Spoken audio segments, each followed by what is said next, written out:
Previously, the European scientists, they believed that the Earth was the center of the solar system and the universe. And all the planets, as well as the moon and the sun, it revolved around the Earth. This was called as geocentrism. And this was believed since the time of Ptolemy in the 2nd century BC till as late as 16th century, until Nicholas Copernicus in 1512, he propounded the heliocentric theory of the planetary motion, and he said, it is the sun which is the center of the solar system, and all the planets, as well as the Earth, it revolves around the sun. And later on, a German scientist by the name of Johannes Kepler, in 1609, he wrote in his book by the name Astronomia Novia, that not only do the planets and the Earth, they revolve around the sun, but they also rotate about their own axis. And when I was in school, I passed my school in 1982, about more than 25 years back.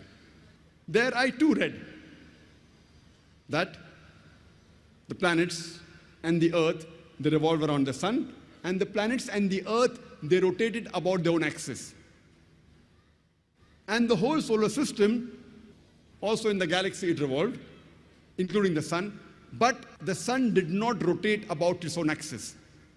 In this context, the sun was stationary. But when I read the verse of the Quran in Surah Anbiya, chapter number 21, verse number 33, which says, Huwa allazi khalaqal layla wan nahar. It is Allah who has created the night and the day. Washamsa wal qamar, the sun and the moon. Kullun fi falaki yasbahun, each one traveling in orbit with its own motion. So the Quran says the sun and the moon, besides revolving, they also rotate about their own axis. The Arabic word used here is yasbahun, derived from the Arabic word sabaha, which describes the motion of a moving body. If I use this Arabic word yasbaha for a person who's moving on the floor, it will not mean that he's rolling, it will mean he's either walking or running. If I use the same word for a person in the water, it will not mean he's floating, it will mean he's swimming. Similarly, when Allah subhanahu wa ta'ala uses the same word for a celestial body, it does not mean that it is flying in the air, it means it is moving along with its own rotation. It is rotating about its own axis. So Quran says the sun and the moon, besides revolving, it also rotates about its own axis. And today, science has discovered that even the sun rotates. Since we can't see the sun directly, you get blinded if you see directly. If you have an equipment and have the image of the sun on a tabletop, we find that there are spots in the sun.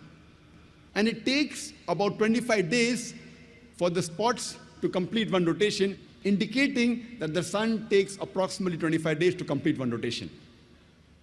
Imagine when I was in school, I was taught the sun was stationary, it didn't rotate about its own axis. And the Quran mentioned 14 years ago that it rotates.